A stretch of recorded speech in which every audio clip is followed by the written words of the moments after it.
hobo is like someone who goes and experiences new places and doesn't take, they like add to the situation. Like, you know, a little thought in the night, no one ever sees you. You just kind of like disappear in and out like a little ghost.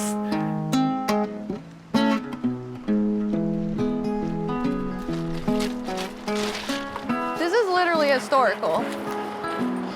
What? I said this is literally historical. This has been a jungle for over 100 years.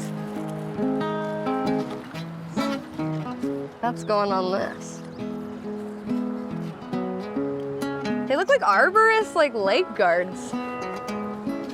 But this is like obviously a clothing rack that someone made, so for drying stuff. It's funny because now I'm just a lady in a documentary picking up trash, like all my favorite people in documentaries. Well, yeah, I'm from Las Vegas, Nevada, and I ran away to Oregon when I was 17, and then I started riding trains when I was 19. And Dunsmuir was like the first place I came to via freight train, and I had never seen anything like this. Coming from Las Vegas, Nevada, and seeing trees like this, I was like, this is insane. Seeing water like this that you could like drink out of the freaking ground, I was like, this is crazy. Like, it was cool and like beautiful, and the sun was warm. Definitely cried a little bit for sure, because I'd never seen anything so like a storybook, but I was like so excited. It was so pretty. Like the town's always kind of had like a weird thing with hobos where some people really like it and some people don't like it. And there's the like, I'm not gonna look at you, but then there's people who just like really want to talk to you because they know what you're doing. Or the small group of people who think you're PCT hikers, which is always really fun. I literally, my first time here, this lady was like, are you doing PCT or are you a hobo? And I was like, oh, hobo, ma'am. And she was like, hobos think bridges are romantic. And I was like, you're so right. I completely agree with you. Manga, come here. Come on. Come on. Come on. Get food. I can show you where my first moniker was. Oh, they painted. My first moniker ever was right here. And so every time I always go right here. And they painted over it again. But yeah, like you could see there's like old, like Sharpies, that's before Markall. That's like OG, that's the best. That's probably really old. It's so good. It's covered of stupid paint. There's so many good, like, it's sad because that's how you see your friends, you know? And we don't get to see our friends anymore when they paint over them. Like they just cut down a tree where my friend Max's moniker used to be written on the tree, and he'll be past 2 years in a couple weeks, and you know, I can't go hug that tree anymore, and that's where I used to go to talk to him, and you know, like that's why all these like silly doodles are special, because you get to see your friends that you never get to see anymore. But they come down here and paint all of it for some reason. I miss you, don't ease the pain that I heard your voice in the wind. I'd do anything to see you once again. I would do damn anything upon my shoes, sleep in the rain. I'd do anything, see you once again. They're romantics, especially to me, and this is just my opinion. The newer hobos now, they're romanticizing a time gone past. Oh, no, please say it can't be. I grew up in Dunsmuir, born and raised. I was actually born in the town of Dunsmuir. There were quite a few hobos then, and it was after the war, early 50s. And there was a lot of transients, you know, just going up and down looking for places to work. After World War II, or maybe the Korean War, I don't know. You know, guys who were just lost coming back, didn't know what to do, and they would build encampments, usually around a railroad yard, because they knew the train would be there for a while and they'd be working on it, and then when they wanted to leave, they could just get on it when it left and go. As kids, we used to be running around the river, and every once in a while we'd come upon a hobo camp, and we'd usually ransack it and, and run like heck, you know, and throw rocks at them. I hate to admit that, but we used to throw rocks at them. But I remember specifically, they used to come to my house because my mom worked in a restaurant. I don't know if the word was out about it or not, but they were very respectful. They would always ask if they could get a meal, you know, and my mom would have them stack wood or rake leaves or do something. She'd tell them, go sit at the table outside when they got done, and we would serve them their meal, and then they would usually just take off and disappear. And yeah, some of them would talk to you quite a bit, and others didn't want to talk to you at all, you know. Some of them played the harmonica, and, you know, but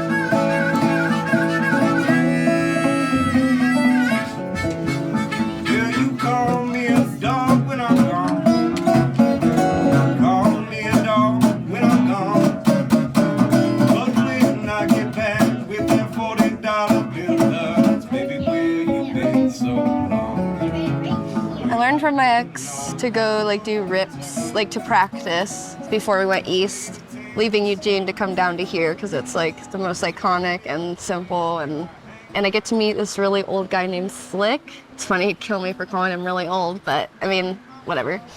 I was just like so happy, and I had been so, like I had lived such a deprived, like terrifying life, and the first time ever I was doing something that was like scary, that was fun.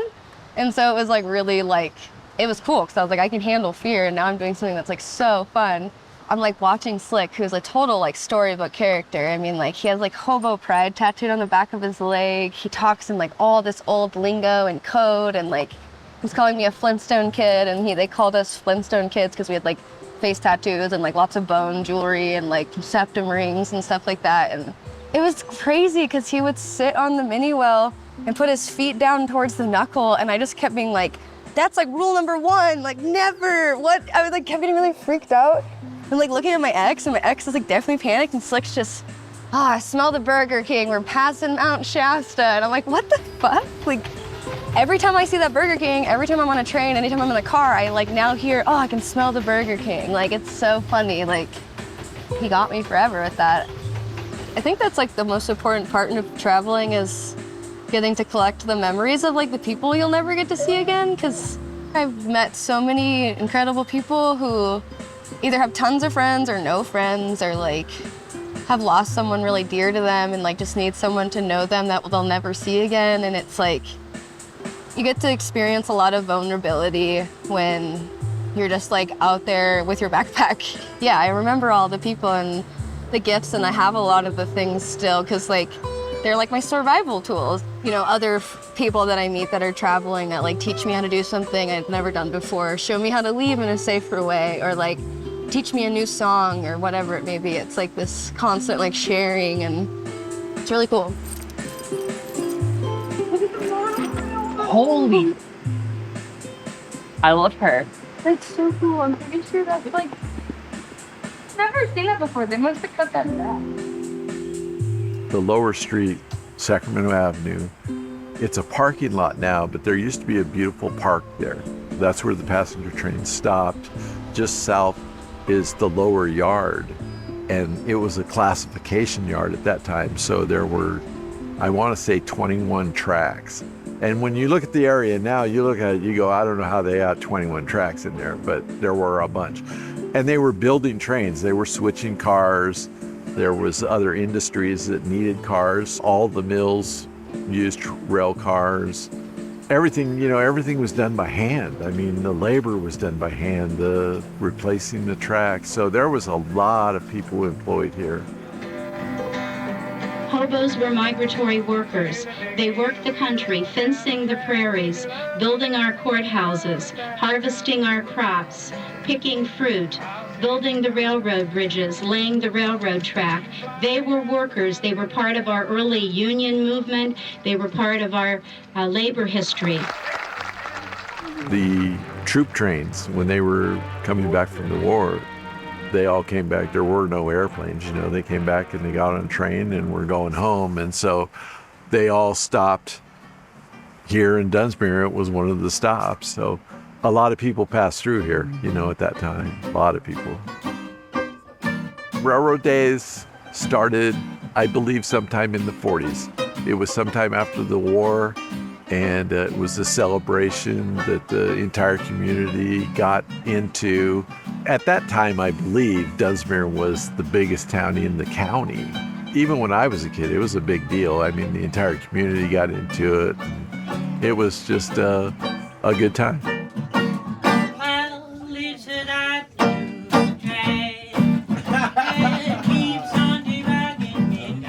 They changed the name to River Days for a while, and they spelled days, D-A-Z-E.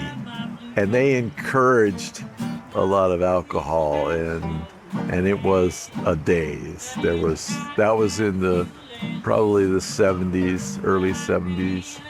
It got so wild that they went, we can't do this anymore. We're going to go back to railroad days and make it more of a family thing. Much later, railroad days started celebrating the hobos, and I think it just got to the point where there wasn't much else to celebrate, or involve. People weren't involved in things anymore, and I think it was just a demographic that they were trying to take advantage of financially, get them into town and let them have a good time. I'm assuming that. I don't know that for sure. We were in the jungles. That's right. Hunting the tiger for many days. I lost 2 legs, but luckily I carried 2 more with me, and so we persevered. And finally we heard the tiger. You may be asking, why are we hunting the tiger? It's because it eats banjos. That's right. It's a bad tiger. It was an evil tiger in the first place. It's an altruistic action. We're the very kind, caring people. And so we were in the jungle and we heard a growl. Tiger growl. And so we chased it.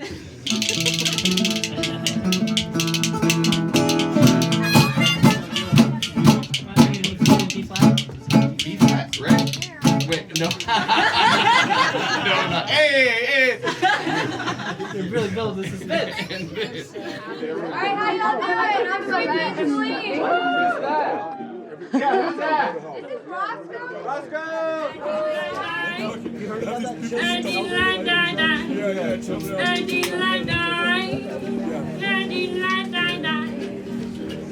He's nice in the country, it's nice in town, it's nice from your head to your ears on down, it's nice like that.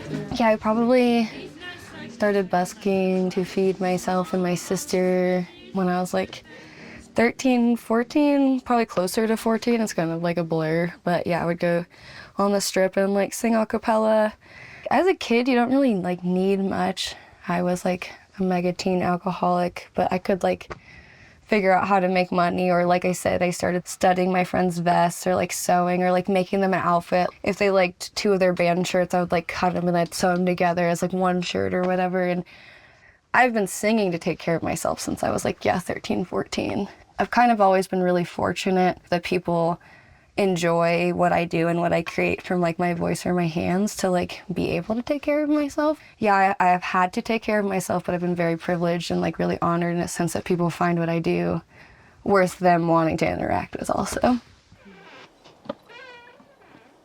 Go ahead. I'm all good. Yeah, this is like the first place where I have like a lock and I can like shut and lock it and do whatever I want. I always shared rooms with my siblings or like with other people, or like lived in like 1-room spaces like this where it was like there's never alone, or like, traveling, you're never alone. You're always like at the grace, which is awesome, of someone else's like house that they let you into, which is wonderful. But sometimes you want to be like alone and be able to shut and lock the door. That's not the bathroom, So this is like kind of the first place where I've ever just been able to like shut and lock the door and not have to like interact with anyone else and like have that sense of like actual safety and like be safe with silence.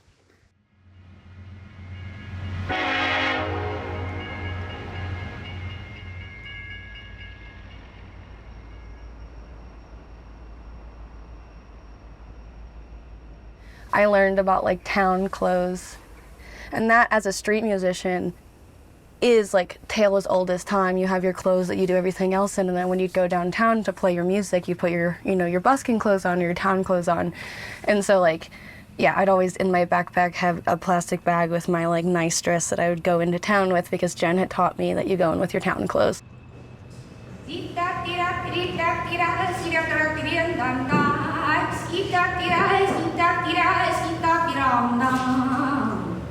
I'll play your guitar now, just the guitar. Okay. This is an original that we just recorded. It's called Waiting, and it'll be on my new album whenever I get that out.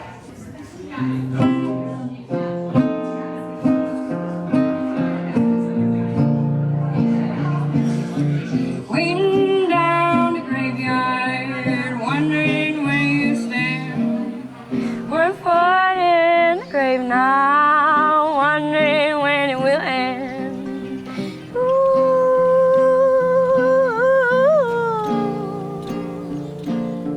The railroads got out of the people moving business because as airplanes became more prevalent, freeways were getting built, cars were doing better, there was no money in it. So the railroads wanted out of the passenger business.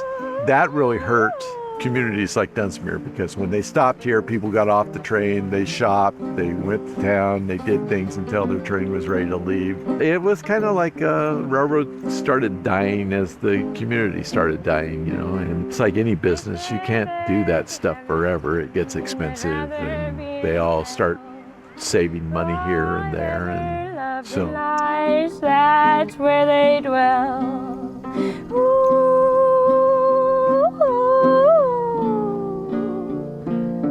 Waiting down the graveyard, wondering where you stand. One foot in the grave now. There's a train coming.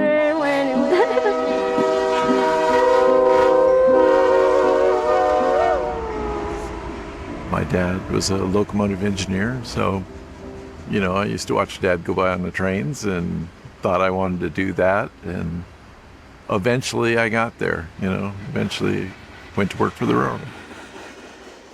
You know, working on the tracks, summertime is hot, but it's nice. You're outside, you know, it's warm.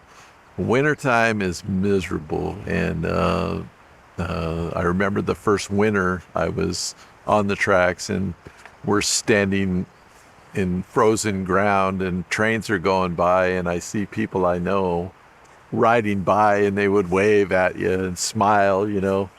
And I'm thinking, that looks a lot better than this. Mm-hmm. So when I had the opportunity to transfer, I did. I transferred into the transportation side, became a brakeman.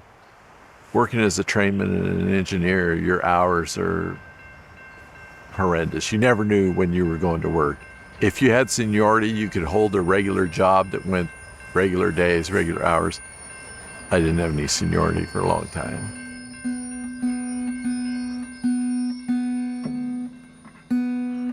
I've not made money at all in the last like 10 months because of grief, and I'm like lucky if I have like $80 in my bank account. So it's like the thought of being able to like have music out that people would like tip or buy is like going to make it so I have like, I can take her to the vet and stuff, you know, like it'll be crazy. I feel like I need another fun song. There's so many sad ones. Our community today just got a really bad hit. You know, the grief is compiled so much for all of us for so long, and then the last like 2 years has been like nonstop. Mississippi River, so deep and wide, I see my good girl the other side. Think I might just jump down way deep down and cry. Oh, what is that down there? That was a cop after all. Smoking a big old stogie. He said I was all right to stay here. Damn, I thought I was gonna get a second ticket. It's still just after February and he's wearing shorts. The railroads all have a police department, and it's a federal police department because the railroads are federally regulated. So they've got a lot of power. They've got not only local jurisdiction, but they can hold you to federal regulations. And that was the guys that took care of the hobos. They called them the bulls. We would wait sometimes until they would get off, or, we would move. But as time moved on, you couldn't be stopping that much. There were so many of them, and they became pretty good at hiding. You had to get off and you would inspect your train. So you would have to walk it, shine in your light, looking for anything that's not right. And every once in a while, a hobo would come out of a boxcar and go, "Hey, you got a cigarette or you got a match?" And you'd jump out of your shirt, Mostly they were harmless, mostly. I run locomotive cranes. That was my main job, and switch engine. So I worked on a railroad per se. I guess that's the way you'd put it. Yeah, I'm sure at different times people wonder, well, who marks it? What? And then they'll wonder why and all that other crap. Wonder why that damn fool spends time doing that when he could be doing something else. The way that we know monikers now, so that's like from like railroader culture, like workers, those are like worker marks on the trains.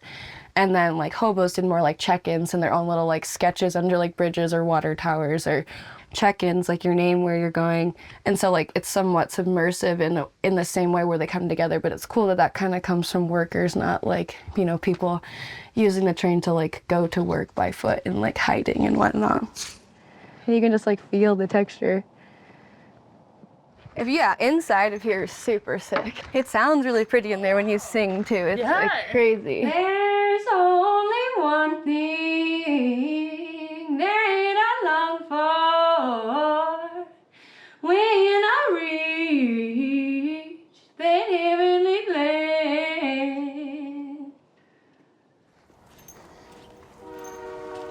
Well, even when you look at it from the sense of like the monikers being from the railroaders kind of first, that's them being like their way of them expressing art while they're working like a horrific job. A lot of times they're standing there watching cars coming back and forth, and they're lining a switch and they got nothing else to do. They started leaving their mark on the cars they handled. And they would date, a lot of them would be dated. So then when it came back by, he goes, "Hey, that's me, and I dated that. And that was 2 years ago," or whatever. There was one called Herbie that I saw a lot. It was like a little Hispanic guy with a sombrero and a palm tree. And he dated him and signed his name. So. I saw that one a lot. Just made you think of some guy out there in the middle of the night working, drawn on the side of cars. It made you laugh, kind of. It's just familiar, I like them because if you're like my friend or whatever, it's just like so nice to like see your handwriting and be able to like touch where their hand wrote, and like feel what they did. Or if someone's passed, you get to like see something that, they like write something cheesy or stupid or funny, and you're like, oh my God, I love that. And you get to like be in that moment of them like passing by. I don't know, I became friends with somebody because like their moniker made me feel safe every time I went to go leave the space that I needed to leave the town that I was leaving. And like I was randomly telling somebody a story, and that person was like, "That's my moniker," and we were friends until they passed away. And they're like inspired me so much and like to continue to be the kind person that I am, because they like thanked me so much for that. You can't go 6 weeks without like the most tragic death you've ever heard in your life. What is that? Fentanyl kills people really rapidly. All of us are suicidal. Mostly everyone, has never been able to have access to like medical care, so they have like ailments or like degenerative things that are happening to their body that they need help with, that they can't receive help from, or they're scared or aren't being treated properly, so they like do a rash action because they're in pain. The state of the world, the economy, everything like that, it's just like there's no, when you're on the underbelly of society, you just experience death a lot more than everyone else does. after last year and how many people I lost and our community lost that were so dear to all of us. And then I'm like honestly terrified. And I'm like, I can't take another addition to the name list of people that I love dearly that are no longer here.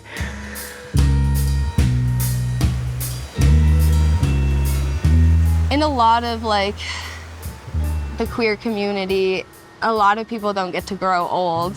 And in the hobo community, a lot of people don't get to grow old. You know, like old for both of those communities is like 30 to 35.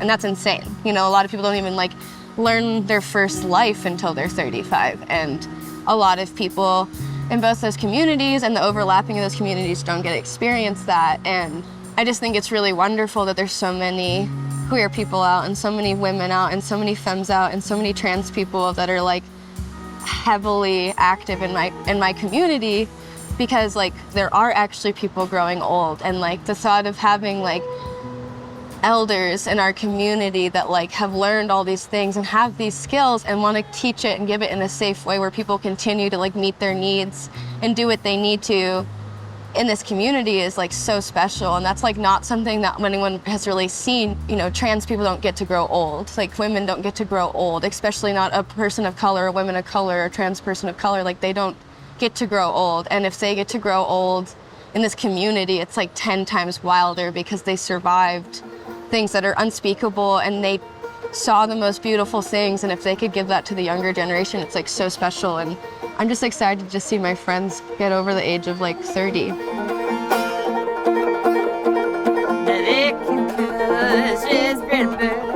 She hovers and she flies.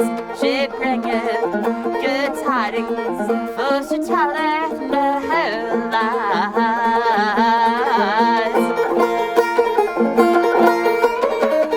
I think the thing that is the most different for like hobos throughout time, like the group now, is like just a lot more inclusive.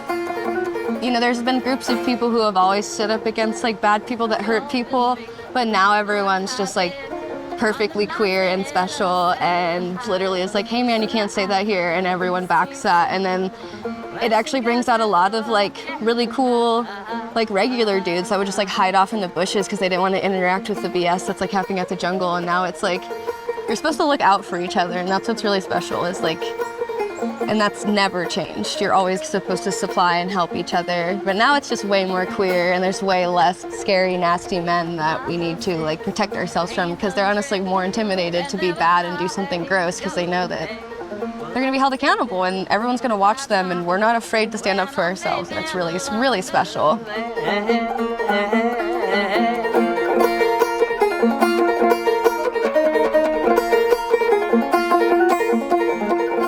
Hobos that are inspiring to me are just like honestly a lot of my friends. You know, the people that are my heroes right now are literally like my friends, because they all are doing something so unique and really standing up for like what all of us want to see in the world, and like not giving up hope, and like going out and like feeding people even if they're just living out of their backpack. And just it's beautiful. I just feel really lucky that I get to be around people who actually care and like use what they do every day, and if they're in emotion and if they are traveling, they're like still being a part of a community even if they're there for a day. Now it kind of ebbs and flows. We'll go pretty good for a while, and then it's a tough place to run a business especially, and you need a business to make the community vibrant. You have to have businesses, but it's fallen on hard times, and we keep hoping it's going to come back, and it does for a while, but it seems to always take one step forward and maybe one step back. So. I'm sorry I couldn't find it. Sunrise, and I'll see you once again.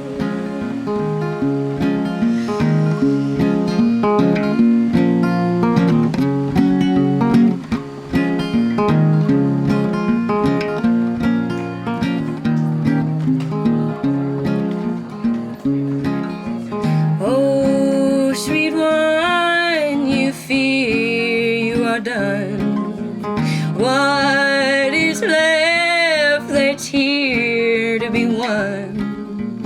I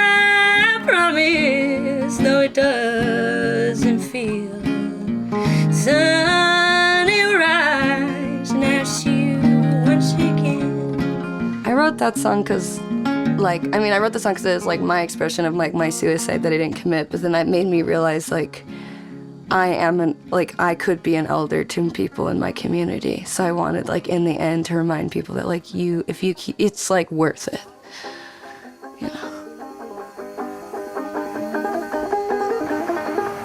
Well, I wish these new kids luck. I don't stand in their way and I don't criticize them.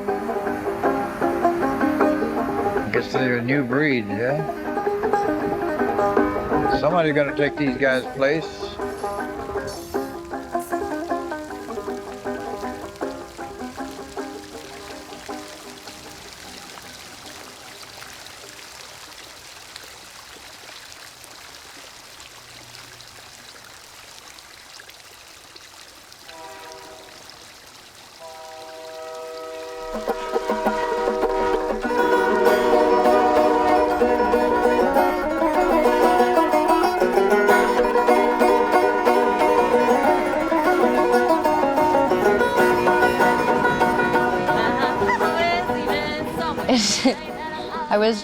There was just snow all the way up to the sides of the train, and it was so beautiful. It's like, I don't know how to explain it. The snow is just so fluffy, and it's like literally up to where the containers are. There's that much snow, and like there's all these like horses out, and they weren't wild, but they were like in someone's like big field. And I just really had to poop, and I was watching Real Housewives on my phone, so I like pooped in a bag while there's like wild horses running on top of this super tall snow. And it was like a really beautiful experience because I was like, wow, if the Real Housewives knew I was on a train, pooping in a bag with horses running through the snow, like in 10-degree weather. It was like so special. It's like one of my favorite memories of my life. I love it. It's so funny.